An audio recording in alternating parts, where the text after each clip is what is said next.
finding a little bit of support here in this grain market today. What's going on? Yeah, look at the markets, the export sales that we saw this morning, marking near low for wheat. A little surprised wheat's holding in there off of this news, as we're certainly not at a price level that's stimulating a lot of demand. The soybean sales were very good, 57.9 million bushels. China accounted for about 32 million of that total. So, they have been a great buyer over this last month of September. We started off the marketing season the second slowest marketing pace in the last 19 years. And we've narrowed that pace now to where we are almost back to even with last year's pace. And that's all come from buying this month. So we've really narrowed that gap. And it's been a boon to the soybean market. So very strong sales, above expectations. Corn sales, not very good, only 21 million bushels. We need to be doing about 35 each week to hit the USDA forecast. But, it's kind of relentless fun buying, it seems. We pushed to new highs overnight in the soybeans. Tried to sell off a little bit this morning, but we are back up, right now anyway.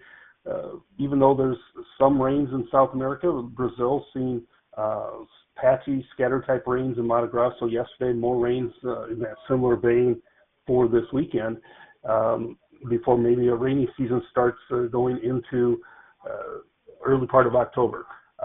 But relentless fun buying, and maybe the funds are actually net long here now, which is pretty surprising as we go into harvest and we're combining the largest soybean crop, second largest corn crop in history.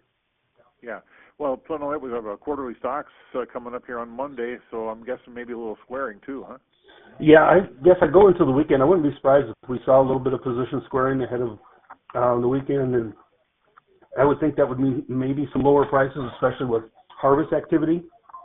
A lot of the producers we're talking with are looking at these prices and figuring maybe we're not going to have much of a post-harvest rally, and so they're combining and hauling stuff straight into town rather than taking it home and storing and hauling stuff into town later. So, yeah, I think we're going to see a pre-harvest rally or a harvest rally and nothing post-harvest. Sure. What are you hearing for yields out in the country?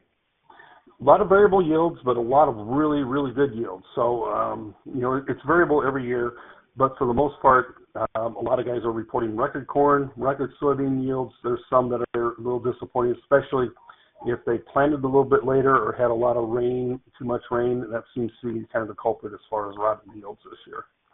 Okay. How about livestock? What's going on there? Well, I'm not surprised to see the cattle market under pressure today. The exports that we saw this morning were a big disappointment, only 10,000 metric tons. And then you look at the cutouts that we saw last night, 372 lower in the choice and 350 lower in the select. It puts those packer margins in the red. It really puts pressure on them because their margins are now deeply in the red, over $59 a head negative. If they're going to pay steady to higher cash trade, it comes out of their pockets, and they don't want to do that very often. Yeah, I don't see that happening too easy. No. So, yeah, I'm surprised, then we're not down even harder because we've been up 8 days in a row. We're ready and probably will have some sort of a correction. Yeah. Anything else we need to be aware of? Boy, I think those are the highlights at this point in time anyway. All right, very good. Thank you much. Appreciate it.